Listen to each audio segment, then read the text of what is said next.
bé. Perfecte, perfecte.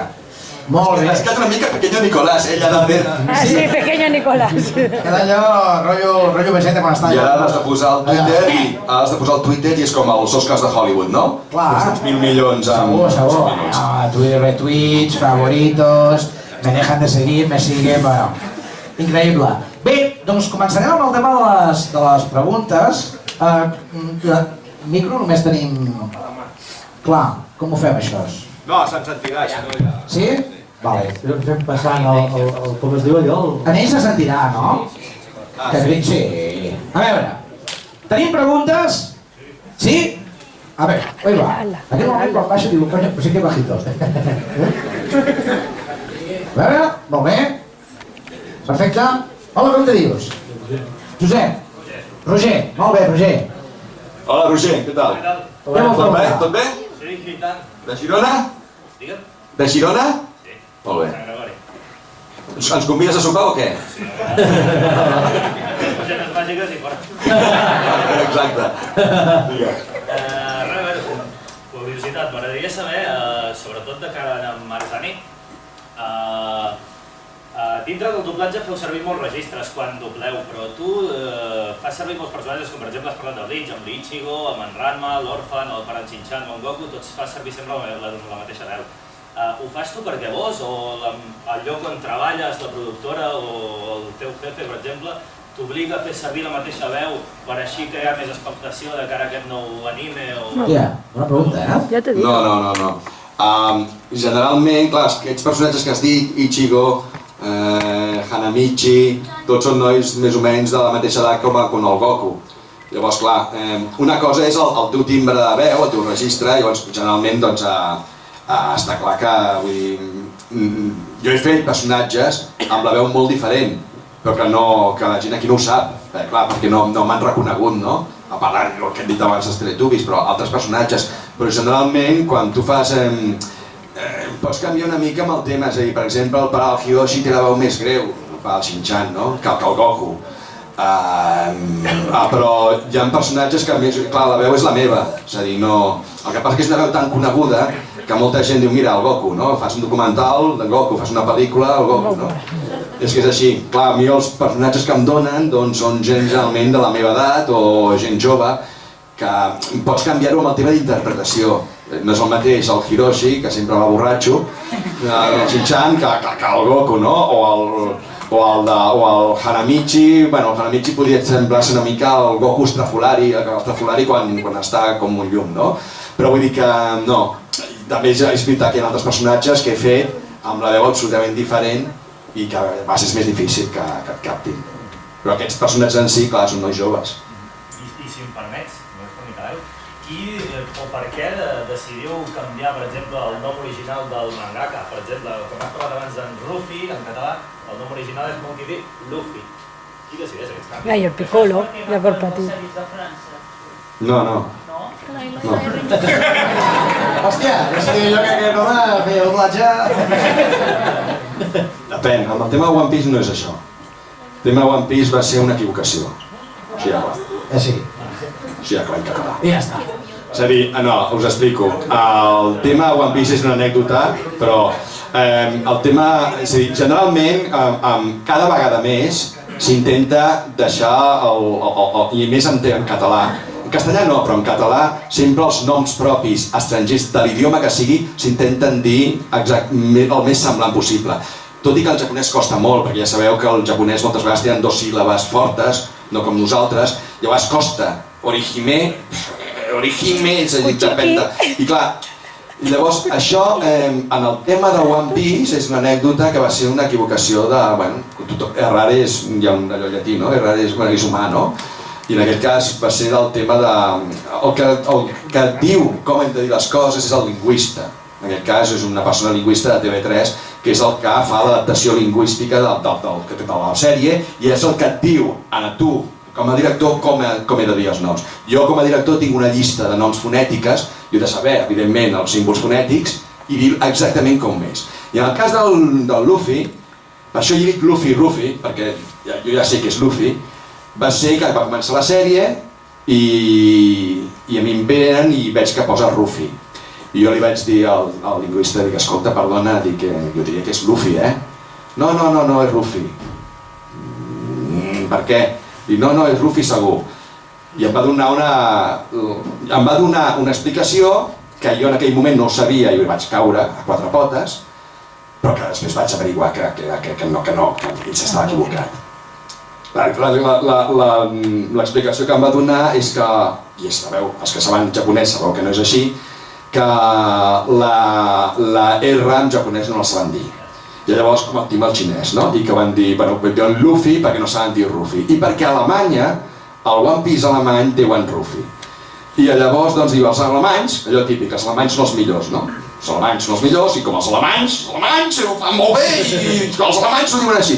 I vaig dir, segur, sí, perquè no saben dir la R, tal, allò. I jo m'ho vaig empassar amb patates. I va ser molt divertit perquè quan vam començar la sèrie i un capítol de sobte es fa un cartell d'aquells tan famosos de One Piece, però Wanted Luffy. I em va tocar ell mateix a dir, l'hem cagat. Dic, ja. I ara què? Doncs quedarà Luffy perquè ja ho hem dit. O sigui, va ser una equivocació, un error. Mira, va ser així, ja quedarà com a anècdota. Però, evidentment, jo quan ho dic Luffy i tots diem Luffy, però com ja havien passat molts episodis i tot, doncs va quedar Rufi. És això, no va ser ni francès, ni... Tot a vegades hi ha unes coses que són sempre més explicacions més senzilles i més normals. Però una cosa, el tema dels noms i tal, tu dius que normalment se respecta el nom d'aquest japonès i tal. Satanàs pot patir. Això és diferent, això sí que ve del francès. Això no és com el One Piece, no, però en el tema del Satanàs. Hola. En el tema del Bola de Drac estem parlant de fa 20 anys que a veure, generalment no hi havia traductors a japonès i el que es feia és traduir de les versions que venien. I no venien del Japó, venien de França o de Londres, no? La majoria de traduccions venien del francès. I el francès és allò, s'ho van inventar, no? I llavors el cor petit va venir del petit cor del francès. Llavors, en aquest cas sí, en aquest cas el tema de Bola de Drac va ser del francès, va ser un error del francès perquè venia de la influència del francès. És a dir, Bola de Drac va ser una mica per aprendre a base d'hòsties, una mica, no? Perquè tot era nou, tema japonès, clar, quina traducció japonès? Ni idea, no? Millor agafar-ho del francès, d'anglès, com encara passa, no ens enganyem, la majoria d'anime es tradueix de l'anglès. És a dir, sí, perquè és més fàcil, és més ràpid i és més senzill, no? Però clar, què passa? Si l'error, que passa molt sovint, perquè els anglesos moltes vegades s'ho inventen o hi ha molta censura, si l'anglès ja hi ha un error, en català o en castellà segueix ben l'error, no? És una cosa que jo lluito bastant, però clar, jo tampoc no tinc el poder d'aconseguir que es dobli, que es tradueixi sempre al japonès. Molt bé, molt bé. Bé, a veure, Toni, deies? Toni. Sí, aixeca't, Toni, i fes la pregunta, sisplau. Collons. Bueno, és una pregunta... Pots assentar-te? Vols que et fem un selfie? Molt bé. Bueno, era una pregunta pels dos. I, bueno, era que part del procés de mitificació d'una sèrie, com és el cas d'aquesta, que és una sèrie mítica, quan és doblada, doncs, bueno, és precisament, ostres, quan el doblatge és bo, doncs ho és també en plan perquè, bueno, no coneixem les veus i ens al·lucinen i tal. Però llavors, una pregunta per vosaltres, com a espectadors i com a fans també que sou d'aquesta sèrie, quina sensació teniu quan després heu tornat a revisionar-la i un altre cop? Al sentir-vos a vosaltres mateixos, escoltar-lo en Goku amb la vostra veu, que no és una veu desconeguda o d'en Vegeta, quina sensació teniu?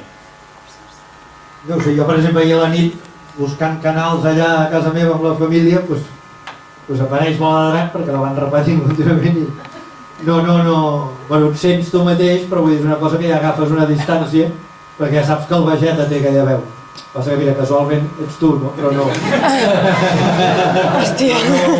Al principi sí que sobtava, no? I la meva filla anava a l'institut, hòstia, és que em diuen que el meu pare és un nino i... Hòstia, pobre. Vull dir, ara no en sents, però vull dir, lo raro em seria sentir-me un dia que no sóc jo. Dius, hòstia, què ha passat? Però inclús a vegades l'he vist en castellà i em sona raro. Dius, hòstia, qui és aquest? T'acostumes. Sí. A veure, t'escoltes tantes vegades que arriba un moment que t'acostumes. És a dir, no és allò que al principi, clar, generalment quan la persona es dobla, quan algú es grava, això us passa a vosaltres, quan us graveu i us escolteu, dieu, ui, aquesta és la meva veu. És diferent a la veu que penseu que teniu, no? A vegades passa tothom que es grava i diu, ui, jo tinc aquesta veu? Això ho diu tothom, no? Però després arriba un moment que, evidentment, t'acostumes. El que passa que jo soc molt autocrític amb mi mateix. I a vegades a mi em costa mirar certes coses i tal, perquè, clar, jo miro com qualsevol, com el que és perruquer i mira les persones el tall del cabell, no? Doncs, clar, jo no miro cara, jo miro boques. I, doncs, clar, em veig molts errors, i no en Bola de Drac, sinó en moltes coses, i sempre és allò, una mica, a vegades, quan et veus a tu mateix, sempre busques l'error, no? Per intentar fer-ho millor, evidentment. I moltes vegades estàs més pendent de com ho dius o com ho has fet que de la pròpia pel·lícula o de la pròpia sèrie, no? I amb el Bola de Drac, per exemple, doncs és això, és a dir, pensa que la tècnica ha canviat moltíssim i el tema de sincronia ha canviat moltíssim. Llavors, clar, abans hi havia molts fallos tècnics de sincronia, però també eren normals, estem parlant d'unes èpoques que era tot analògic i que la màquina no podia acabar d'afinar. Nosaltres, per exemple, doblem i llavors, per exemple, queda una mica llarg que diem i diem mou 3 frames, 4 frames, imagineu que és un frame, no? Un fotograma, doncs ho movem perquè sigui exacte. Després la TDT s'encarrega de destrossar-ho i deixar-ho tot en fa la boca, no? Per això no és culpa nostra, sinó de la culpa del tema digital. I llavors, una altra cosa, que és que, bueno, si heu de ser políticament correctes, no passa res, és si teniu alguna opinió formada respecte del doblatge de Bola de Drac en castellà. Bé, no, a veure, el que passa que... Banda, no? Sí, el que passa que el doblatge de castellà no s'ha fet... En aquella època només hi havia 2 escoles importants, fortes, històriques, que eren Madrid i Barcelona. O sigui, on es feia el bon doblatge perquè portaven més de 50 anys doblant i, per tant, tota una escola dintre de procés de doblatge. Quan va aparèixer Bola de Drac, va aparèixer la Forta, i amb la Forta van aparèixer diferents estudis a diferents comunitats d'Espanya, no? Allò entre ells Andalusia. Però clar, és com si ara vosaltres, que no heu fet mai doblatge, us diguessin, voleu fer doblatge? I alguns eren actors, alguns començaven a estudiar temes eren locutors de ràdio, fem doblatge. Doncs va ser una mica així, no? És a dir, no tenien experiència i clar, sense experiència es nota molt. Les traduccions, Son Wanda, perquè va sentir da i va dir aquesta partícula da, queda molt maco en castellà i Son Wanda. I després això, la qualitat interpretativa, és que el doblatge és molt difícil, no ho sembla, però doblar és molt difícil. I llavors ho experimenta la gent quan ho fa. Si quan ho veu diu, que fàcil, això que hem fet ara, mira, m'ho posen en boca. Però fer-ho és molt difícil. Llavors, clar, quan comences encara és més difícil i no hi havia experiència. Per això la qualitat és igual com Shin-Chan, per exemple, es feia al País Basc, no? Doncs no és el mateix al País Basc, que és com tot, van aprenent. I ara es fan bons doblatges al País Basc, es fan bons doblatges a València. En el seu moment, doncs era una mica això, novells fent doblatge, i això es notava molt. I amb el Bola de Drac es va notar moltíssim. Molt bé, tenim la pregunta d'un noi que es diu Azul, oi? Quina pregunta tens? Xilla.